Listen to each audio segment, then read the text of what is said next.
दोस्तों बड़ी खबर मेरठ से है। मेरठ में नशा मुक्ति केंद्र के अंदर एक मृत्यु हुई है। संदिग्ध परिस्थितियों में मृत्यु हुई है, लेकिन सीसीटीवी फुटेज से पूरा राज खुल गया है। पुलिस ने 2 आरोपियों को हिरासत में लिया है।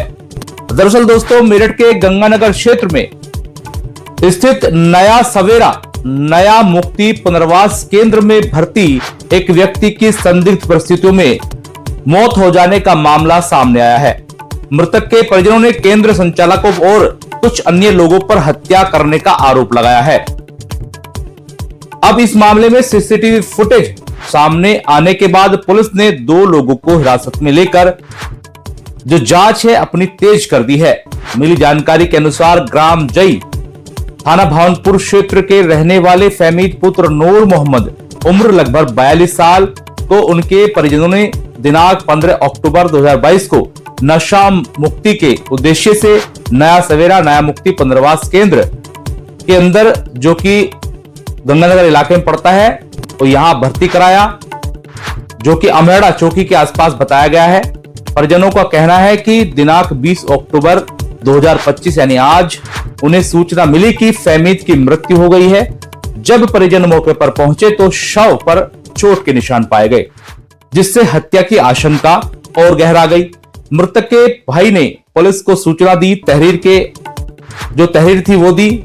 आरोप लगाया कि सुनील पुत्र भोपाल निवासी शिवलोक कॉलोनी 2, दूसरा मेरठ और अरविंद पुत्र सतवीर निवासी ग्राम सैनी थाना इंचोली मेरठ ने अपने सहयोगियों के साथ मिलकर रात में फहमीद के मुंह और हाथ पैर बांधकर उसकी हत्या कर दी। इसी बीच सीसीटीवी फुटेज सामने आया है, जिसमें कुछ लोग मृतक फहमीद के आसपास दिखाई दे रहे हैं। वीडियो में ऐसा दृश्य नजर आ रहा है कि मानो कोई व्यक्ति मृतक के हाथ या पैर खोलने या बांधने की कोशिश कर रहा हो, जो हरकत कर रहा है। परिजनों का आरोप है कि फहमीद के मुंह और जो पैर हैं कपड़े से इतनी तेज बांधे गए कि उसकी सांसें रुकने से मृत्यु हो गई। सीसीटीवी फुटेज सामने आने के बाद पुलिस ने मामले में जो जांच थी वो तेजी से की और मुकदमा दर्ज करते हुए 2 आरोपियों को हिरासत में ले लिया है। फिलहाल पुलिस ने शव को पोस्टमार्टम के लिए भेज दिया है और रिपोर्ट आने का भी इंतजार कर रही है।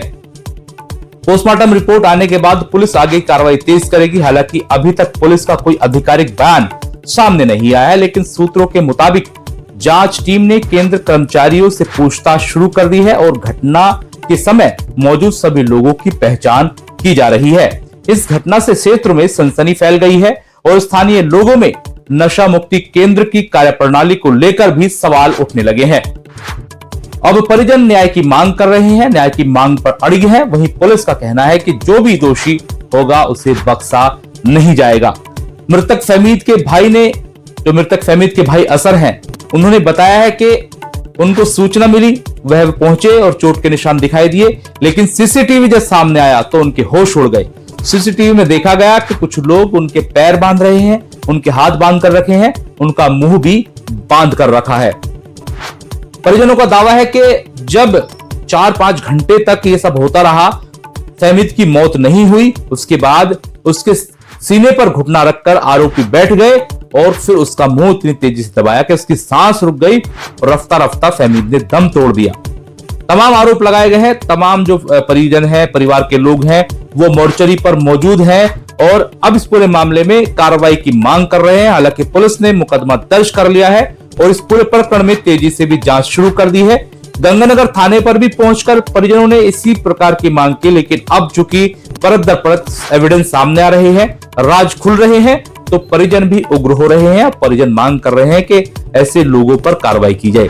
हालांकि सवाल यह भी है कि जो नशा मुक्ति केंद्र अमेड़ा रोड पर बनाया गया था गंगानगर इलाके में, जो गंगानगर इलाका है, इस नशा मुक्ति केंद्र का रजिस्ट्रेशन भी है या नहीं, ये भी जांच का विषय है। और मेरठ शहर में ऐसे कितने जो है नशा मुक्ति केंद्र है जो वैध संचालित हैं, जो अवैध नहीं है। चूंकि दावे किए जाते हैं कि मेरठ में कुछ ही वैध नशा मुक्ति केंद्र संचालित हैं, जबकि मैक्सिमम कहा जाता है कि ऐसे नशा मुक्ति केंद्र हैं जो वैलिड नहीं है, अवैध तरीके से संचालित है। प्रशासन को चाहिए कि इन तमाम नशा मुक्ति केंद्रों की जांच हो, चूंकि यहां पर इस तरीके की वारदात पहले भी सामने आती रही हैं। खासतौर से हमने देखा परतापुर इलाके में इसी प्रकार एक नशा मुक्ति केंद्र के अंदर ऐसी ही एक जो है घटना सामने आई थी, उसमें भी जांच हुई। लेकिन अब सवाल यह है कि ऐसे नशा मुक्ति केंद्रों के ऊपर किस प्रकार की कार्रवाई पुलिस और प्रशासन करेगा, और इस पूरे मामले में फहमीद की जो मौत हुई है संदिग्ध परिस्थितियों में, इस पूरे मामले में जो परिवार के आरोप हैं उसके अनुसार अब पुलिस और प्रशासन आगे किस प्रकार की कार्रवाई करेगा, क्योंकि मुकदमा दर्ज हो चुका है, जांच पड़ताल जारी है और 2 लोग करीब करीब बताया जाता है हिरासत में है। अब देखना होगा कि पुलिस इस पूरे मामले में कैसे कार्रवाई करेगी और ऐसे लोगों के लिए नजीर पेश करेगी जो अवैध तरीके से नशा मुक्ति केंद्र को चला रहे हैं, धन कमाने के चक्कर में लोगों की जान के साथ खिलवाड़ कर रहे हैं। फिलहाल मौके पर पहुंचे जो परिजन हैं उन्होंने क्या कुछ बात कही है, क्या कुछ उनके आरोप हैं, पहले हमने गंगानगर में जाकर देखा परिजनों ने क्या बताया और अब मोर्चरी पर परिजन मौजूद हैं, अब वो क्या कह रहे हैं, पूरी बातचीत सुनाएंगे आपको एक छोटे से ब्रेक के बाद। जाइएगा नहीं, हमारे चैनल को YouTube पर सब्सक्राइब कर लीजिए, Facebook और Instagram पर फॉलो कर लीजिए, ट्विटर पर भी हम मौजूद हैं जो कि X हो चुका है। इसके अलावा हमारी वेबसाइट www.newsdivaranTV.com पर भी हमें पढ़ सकते हैं। जाइए नहीं, एक छोटे से ब्रेक के बाद हम दिखाते हैं आपको कि क्या कुछ परिजन कह रहे हैं, किस तरीके के आरोप परिजनों के यहां पर हैं। दीजिए इजाजत, जय हिंद। Prem hospital and modular test tube baby centre पिछले 30 वर्षों से निरंतर आपकी सेवा करते हुए अब और भी बेहतर रूप में बिजली बम्बा बाईपास पे भी state of the art infrastructure, 24 घंटे इमरजेंसी एवं ICU, gynaecology, obstetrics, laparoscopic surgery, laser surgery, cosmetic surgery, infertility, paediatrics, NICU, trauma आदि एडवांस्ड सुविधाओं के साथ कैशलेस सुविधा उपलब्ध है। Prem hospital, inspiring healing, empowering lives, near Shoprix mall, Bijli Bamba bypass, Meerut. हाँ सर, ये बताइए मुझे, जो ये हुआ मामला आपका, जो CCTV में जो दिख रहा है कि ये इसको क्या कहेंगे, इसके बारे में आप क्या कहना चाह रहे हैं कि ये कैसे हुआ है, ये अपने आप हुआ है या इन्होंने मारा है या किस तरीके से मारा है, ये बताइए आप सर। ये जो हमें जानकारी हुई है वहाँ जाने के बाद में हमने जो CCTV कैमरा खंगाले हैं वहाँ पे बैठ के जो सारी रिकॉर्डिंग देखी है, तो उसमें पहले हाथ बांधे, फिर पैर बांधे, फिर मुंह में कपड़ा ठूस दिया, उसके ऊपर और सीने पे घुटना रखकर उसके मुँह बांध दिया पूरी तरीके से जी। 3 से 4 घंटे के आसपास वो तड़पता रहा जी। फिर बाद में नहीं मरा तो उसका गला घोटा। सर, मरने वाले आपके क्या लगते हैं और आपका क्या नाम है? बड़ा भाई है। आपका क्या नाम है? असर मोहम्मद। और मरने वाले का नाम? हमीद। और आप कहाँ के रहने वाले हैं? ग्राम जय के रहने वाले हैं, थाना भावनपुर, जिला मेरठ। तो CCTV के कैमरे से आपको पता चला कि आपका जो है भाई का मर्डर हुआ है? जी। आपका आरिफ। आप कहाँ के रहने वाले हैं? जय गाँव। अच्छा, क्या मामला हुआ है? मामला ये हुआ है, थोड़ा घना नशा कर लेकर था तो घर लोगों ने इसे नशा मुक्ति केंद्र में भेज दिया। किसे? इसे फहमीद। अच्छा। फहमीद सन ऑफ नूर मोहम्मद। अच्छा जी। उसे लिया और रात को इन्होंने जो जबरदस्ती करके उसके हाथ पैर बांधे, फिर मुंह से कपड़ा बांध गए, जैसे ही उसे तड़पा फिर उसके गर्दन पे घुटना रख दिया इन्होंने, तो जबरदस्ती मारा। कितने बजे की बात है रात? लगभग कोई 3:30 के आसपास। 3:30 बजे फोन आया, 3:30 बजे फोन आया। उस टाइम मामला खत्म कर चुके थे, फिर मरे को लेकर आसाराम हॉस्पिटल में ले गए। तो जब आप लोग पहुंचे, बॉडी आपको हॉस्पिटल में मिली है? हाँ, हमें तो हॉस्पिटल में मिली। आपका क्या कहना है इस पूरे मामले में? हमारा तो ये कहना है कि जो भी है ना सजा हो तो उसी को तो सजा होनी चाहिए। फहमीद जो है, इनके परिवार में कौन कौन है, कितने भाई बहन है? बड़ा भाई तो इनका संजीद है। अच्छा। और उससे छोटा फहमीद है। अच्छा। फहमीद की पत्नी भी गुजर चुकी है 1 साल पहले। अच्छा। छोटे 4 बच्चे हैं। 4 बच्चे, 3 बेटी है। उससे छोटा ये है असर मोहम्मद है, डॉक्टर। ये करते क्या थे? ये खेती किसानी करता था। मेरा नाम शाहरुख। आप क्या लगते हैं, क्या मामला हुआ? चाचा लगते हैं मेरे। इन्हें 15 तारीख को। क्या नाम है इनका? 6 बजे। फहमीद नाम है। अच्छा, कहाँ के रहने वाले हैं? जयनगर लगे। अच्छा। थाना भावनपुर। जी।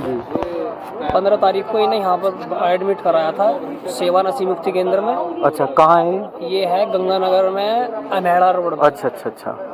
अब क्या हुआ है? अब इन्हें रात को दिक्कत हुई, इन्होंने हाथ पैर बांध रखे इनके नशा मुक्ति केंद्र वालों ने। जी। हाथ पीछे बांध रखे और मुंह से 2 बार कपड़ा बांध रखा। अच्छा। और बार अगर उठ के चल रहे तो लात वात मार के उन्हें दबा रहे, हाथ से भी कभी हाथ रख रहे, कभी ऊपर तकिया रख रहे। जी। 2 बार कपड़ा बांध रखा मुंह पे और पैर भी एक जगह मिला के, फिर उसके बाद नीचे तख्त से बांध रखे। तो सुबह 4 बजे आपको जानकारी? सुबह 4 बजे इन्होंने हमको फोन करा कि ऐसा तबीयत खराब है, अस्पताल में है। लेकिन जब अस्पताल में हम पहुंचे तो उनमें कुछ नहीं था, बिल्कुल एक्सपायर थे। अस्पताल में कौन से में थे? एक्सपायर था अस्पताल था ये आसाराम के अच्छा यहाँ। अच्छा अच्छा। तो आपका क्या कहना है इस मामले में? क्या बस अब कार्रवाई करवानी इन्होंने है, क्या- क्योंकि हत्या करी है ना इन्होंने। अच्छा, हत्या की है इन्होंने। साफ साफ दिख रहा हो तो सीसीटीवी फुटेज में बिल्कुल उन्होंने मारपीट तकिया कपड़ा बांध कर तकिया से दबा रहे हैं। आप लोग थाने आए हैं अब? हाँ तहरीर हम देने? थाने आए। कितने बच्चे हैं परिवार में इनके? क्या परिवार स्थिति में है? इनके 5 बच्चे हैं। पत्नी? पत्नी पहले एक्सपायर हो चुकी है 1 साल पहले। अच्छा अच्छा। बस यही थे, जी। बच्चों के पापा ही थे और परिवार में अब कोई नहीं है। काम क्या करते थे? काम खेती बाड़ी का काम है बस।